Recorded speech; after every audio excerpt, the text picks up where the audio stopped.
Shida kayo ni Tungkulok at ni Chavit Simpson sa disabilitation plot sa government and reaction.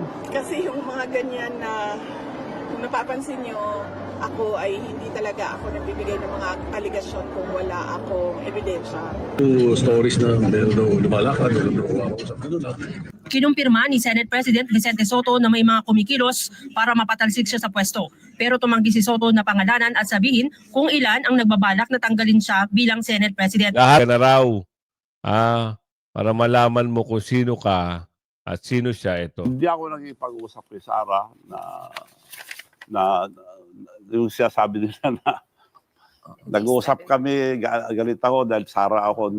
Hindi. Kaya suggestion ko kung magre-resign si BBM na mas maganda, para hindi na siya palisin ng tao kagaya nangyari sa mga parents niya, mas maganda, mas honorable kung mag-resign.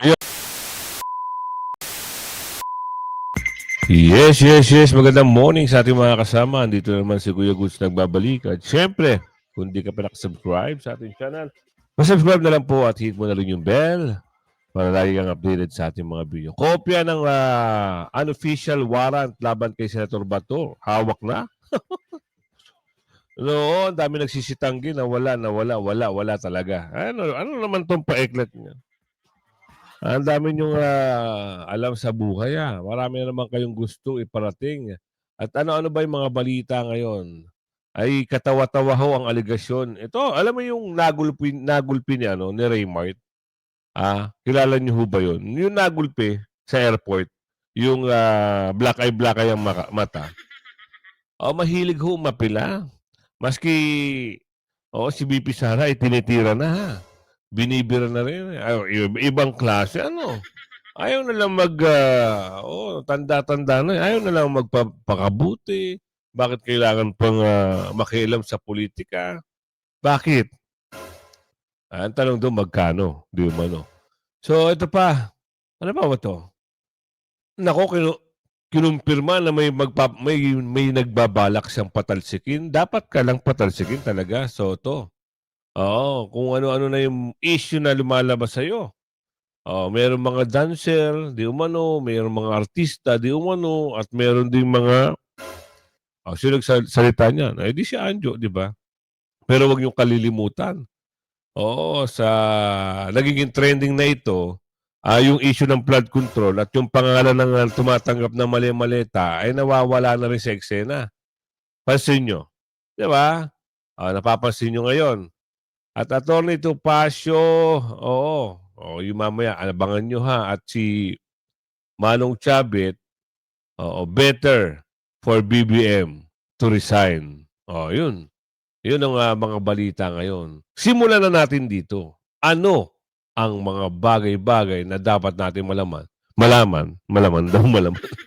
patungkol dito sa pag-aaresto. Wala nang jurisdiction na arestuhin nyo pa. Ano bang wala talaga kayo, no? Sinisira nyo ang hudikatura ng Pilipinas.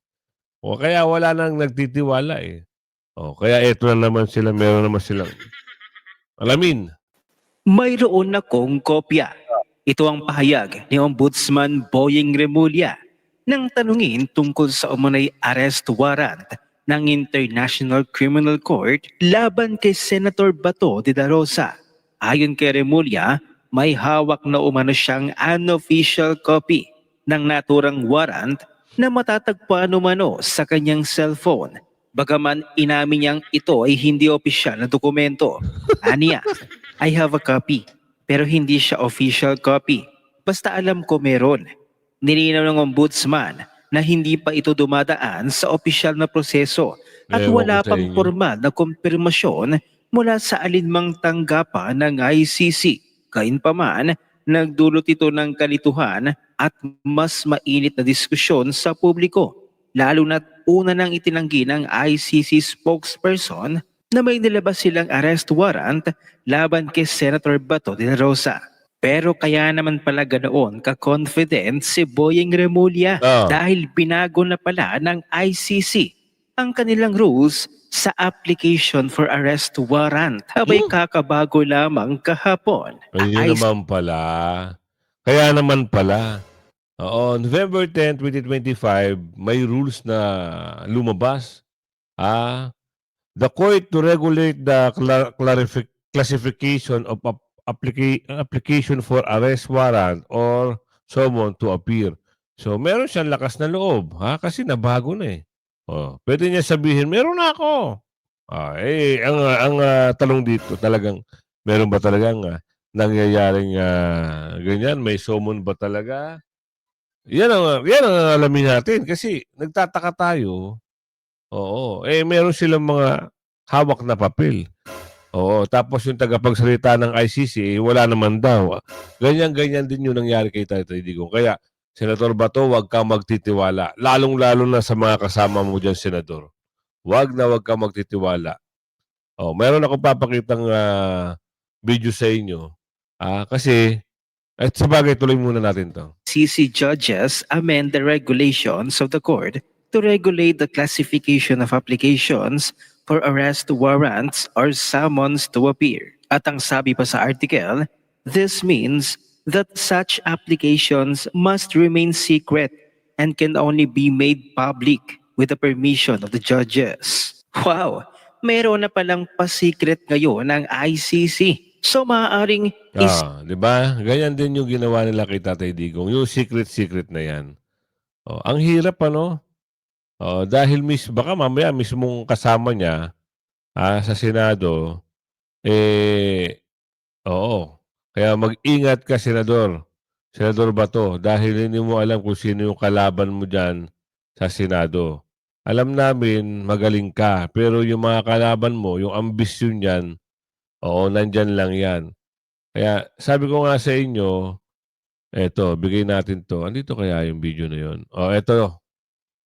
Hindi naman confirm na merong warrant of arrest issued. I was calling him, I believe 3 days ago, just to give some moral support, being a former colleague or comrade in arms sa PNP.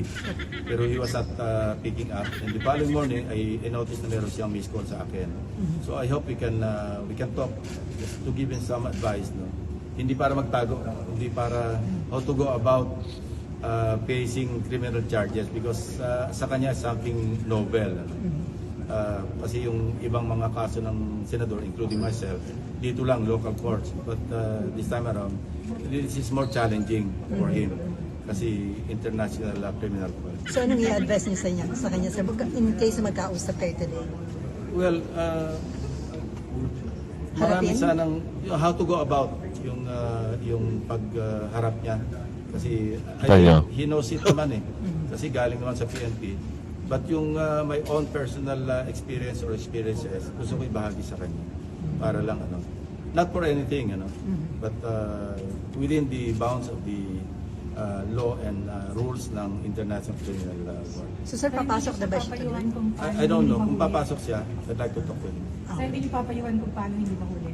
Paano magtago, sir? Hindi pa naman siya nakadecide kung magtatago Kung mag-decide siya magtago, tuturuan ko siya kung paano magtago. Joke lang.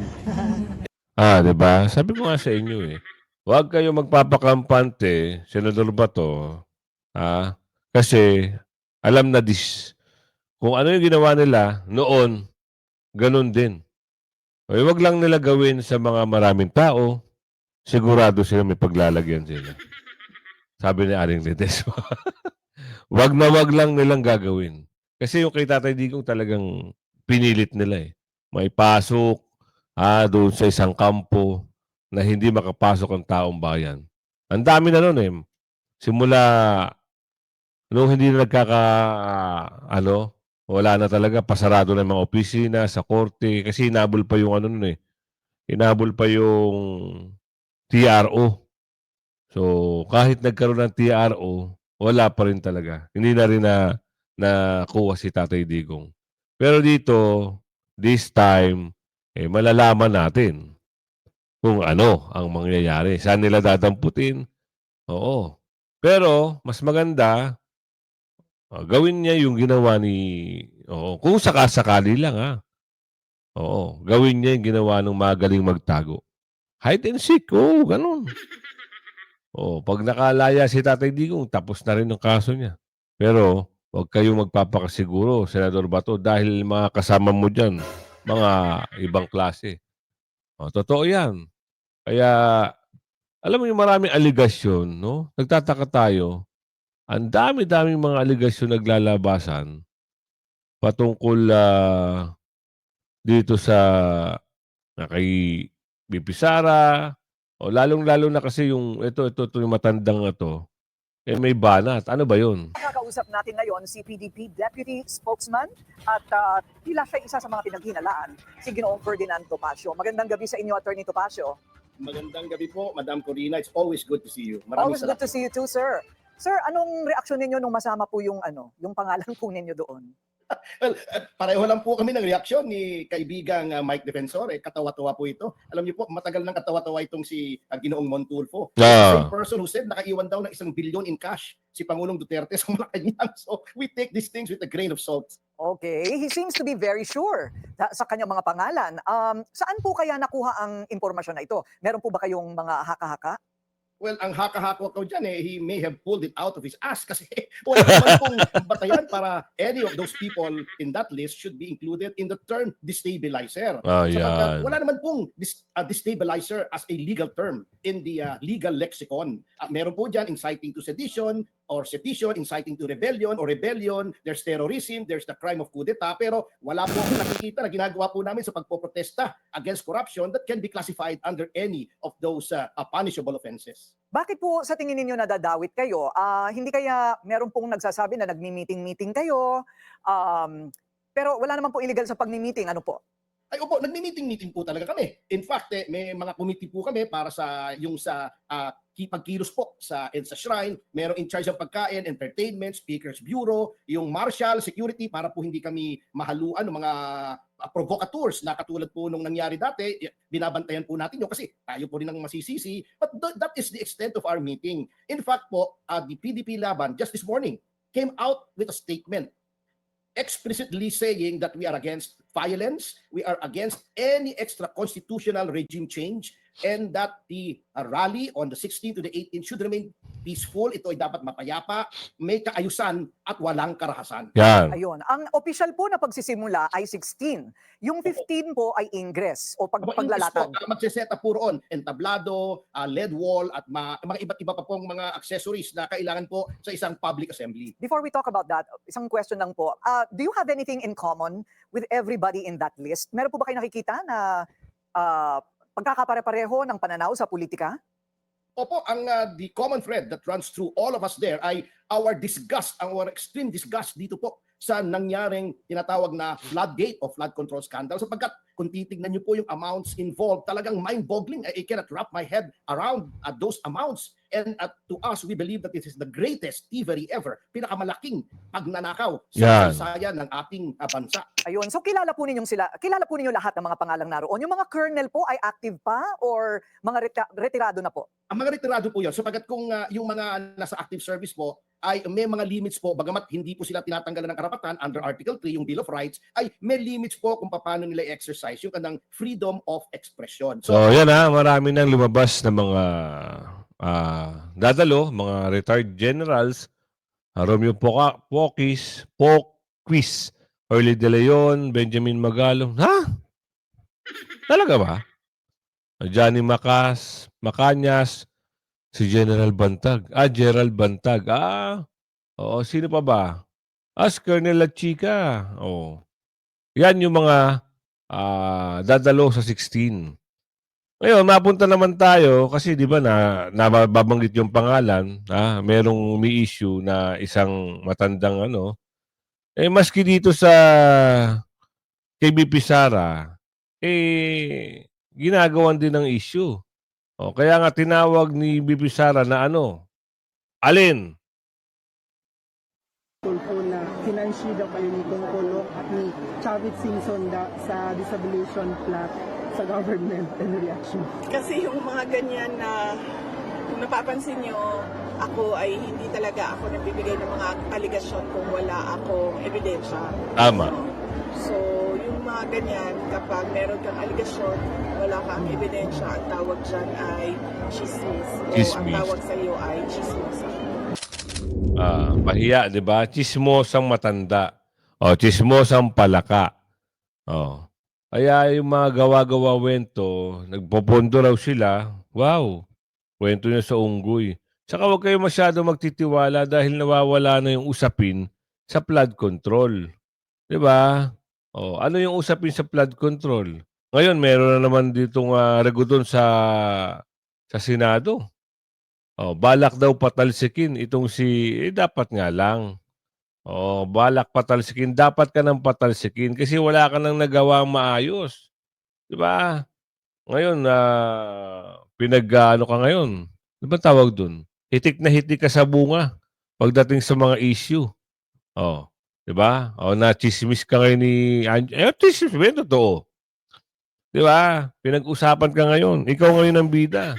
Imbis na amo mo. Oh, parang ano ba to? Pang takip sa issue? Ganun ba to? Ganun ba yun? Alamin natin dito. Samantala, aminado po si Senate President Vicente Soto III na may ilang na gusto siyang mapatalsik sa pwesto. Nagbabalik si Mayan Corvera para sa balikan niya. One or two stories na meron daw lumalakad, meron daw kakausap. Ganun lang. Kinumpirma ni Senate President Vicente Soto na may mga kumikilos para mapatalsik siya sa pwesto. Pero tumanggi si Soto na pangalanan at sabihin kung ilan ang nagbabalak na tanggalin siya bilang Senate President. Lahat Sabi na. ni Soto, ipinauubayan niya na sa mga kasamahan ang kanyang kapalaran. Ako naman, I leave it to our peers. You know, the Senate President is always, or the Senate President should always leave it to the wisdom and the trust and confidence of his colleagues. I, Vicente C. Soto III, Having been elected to the position of Senate President, having been elected to the position of Senate President, Ayon kay Soto, madalas niyang naririnig ang banta sa kanyang leadership pero walang makitang issue na maaring iba to laban sa kanya. Hindi Eto. naman niya nila pinag-usapan sa Wala raw issue pwede iba to. Ang dami.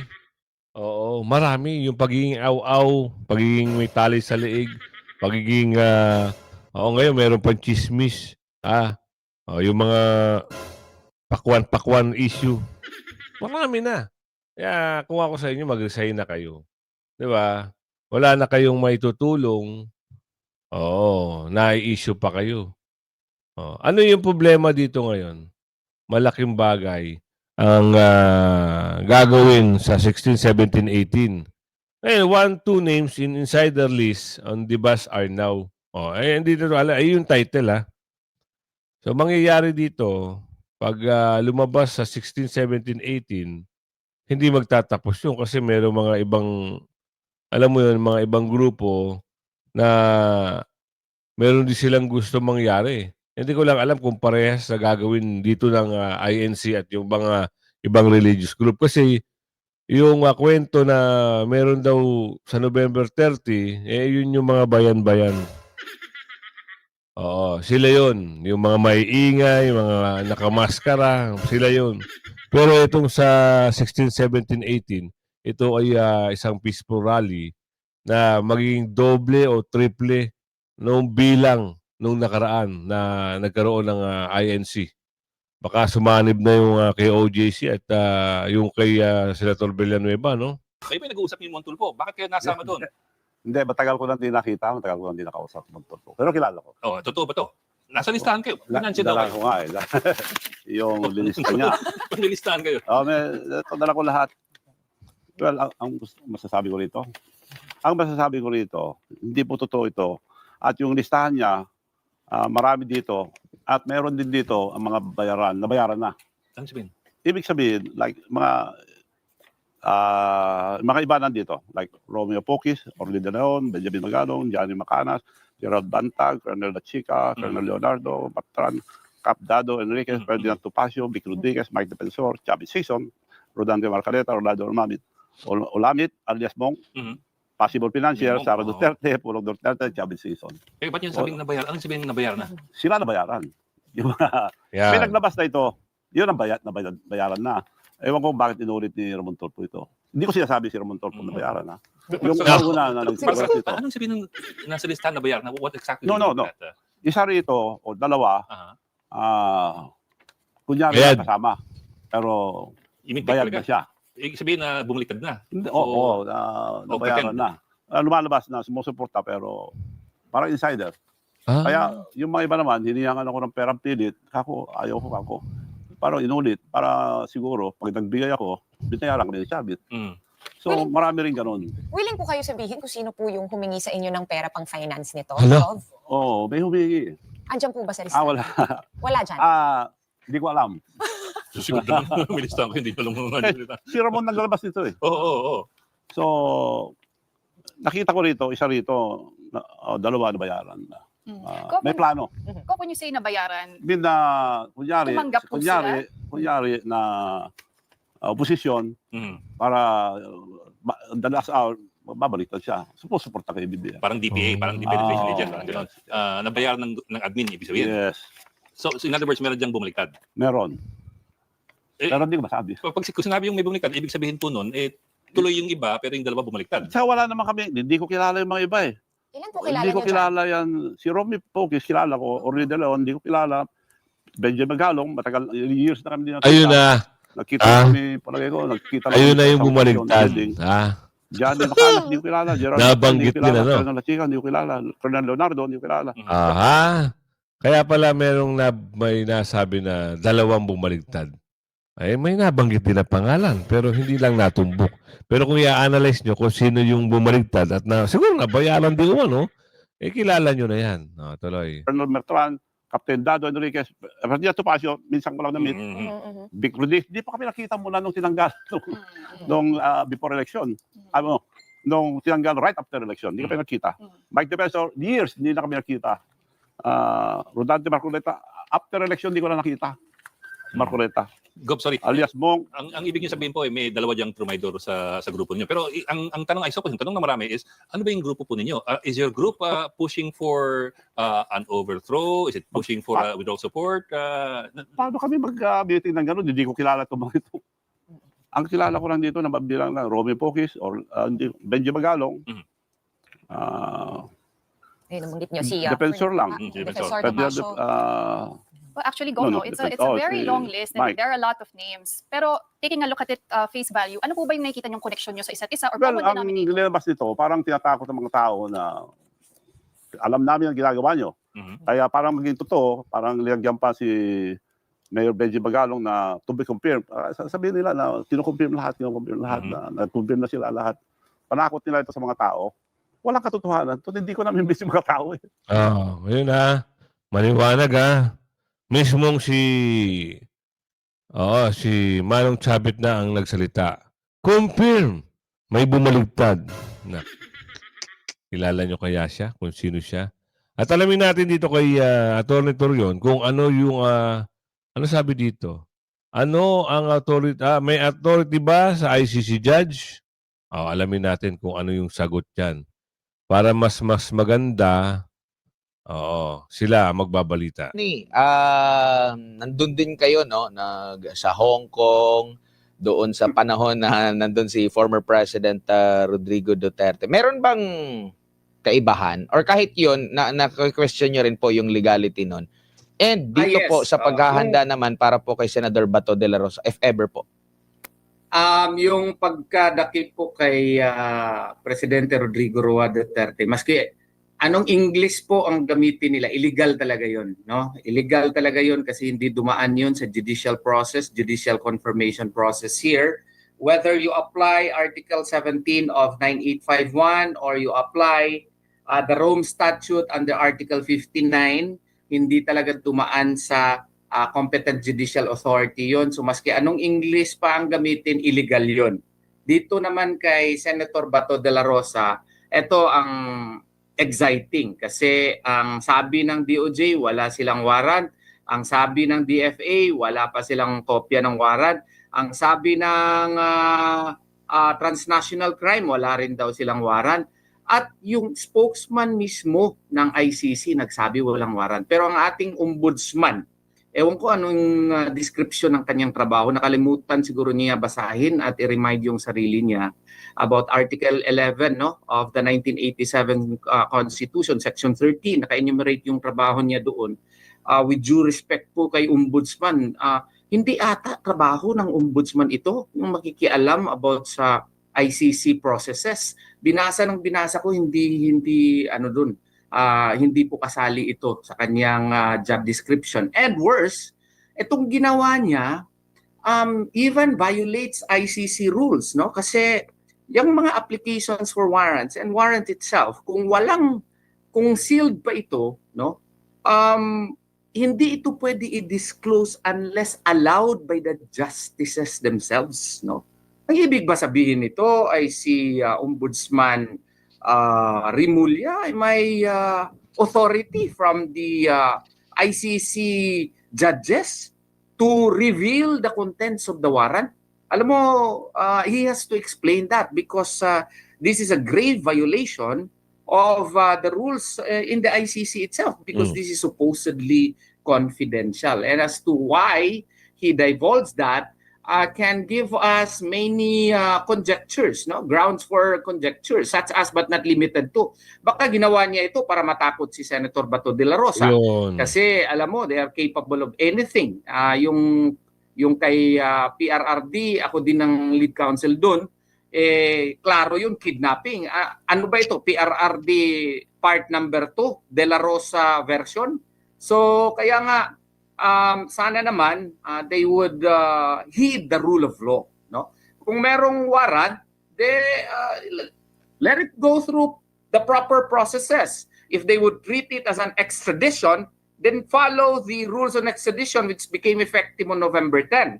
If they follow surrender because they are always barking that they will rely on Article 17 of RA 9851 on surrender, well, they must likewise understand that they have no rules and regulations. They have no IRR yet as to how surrender would be effectuated in the Republic of the Philippines.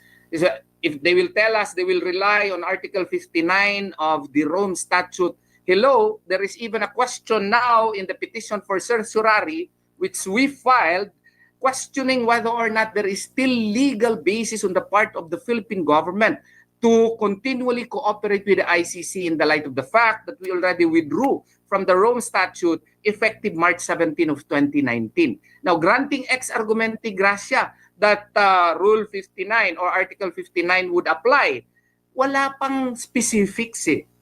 Like for example, pupunta ka daw ng competent judicial authority. Wala pa nga tayong rules of procedure. Ano ba itong competent judicial authority na ito? MTC ba o RTC ba? Or Court of Appeals ba?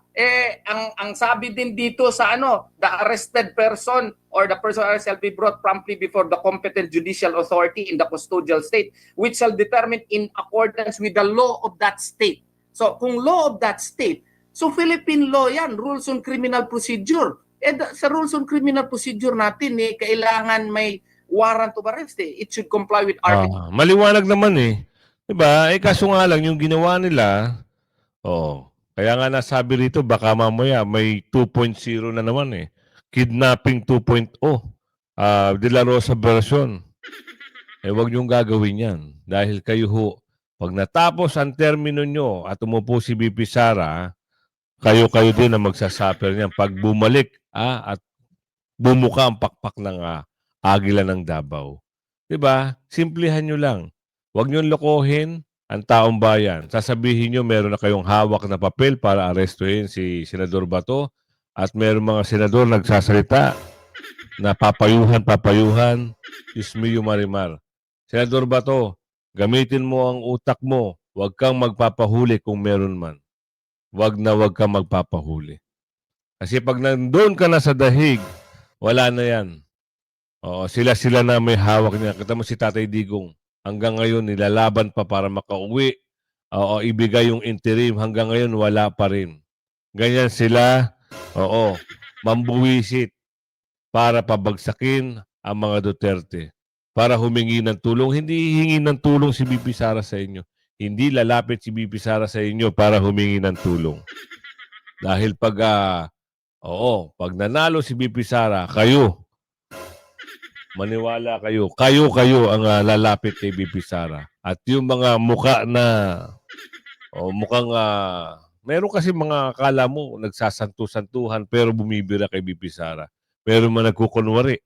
Meron totoo kaso nga lang hindi sila makaporma kasi bantay sarado sila ng mga alipores ng mga kakampi ni Bongit. Di ba? Ito, meron pa isang balita rito. Anong sabi dito ni Manong Chabit? Better resign. Sino? Nako. Better resign ka na raw. Para malaman mo kung sino ka at sino siya ito. Hindi ako nagipag-usap kay Sara na yung siya sabi nila na nag-uusap kami, galit ako dahil Sara ako. Hindi. Kaya suggestion ko kung magre-resign si BBM na mas maganda, para hindi na siya palisin ng tao kagaya nangyari sa mga parents niya, maganda, mas honorable kung mag-resign. Huwag na antayin magalit. Galit ng tao Galit ng tao. Pag sumumara galit niyan, hindi natin alam mangyayari. So, Pero yun nga yung magyayari, Gov, di ba? Kung ang call natin is BBM resign, ang sasabihin ng kabilang panig, ay gusto mo kay Sara Duterte kasi siya lang yung makakapag-benefit dito. no.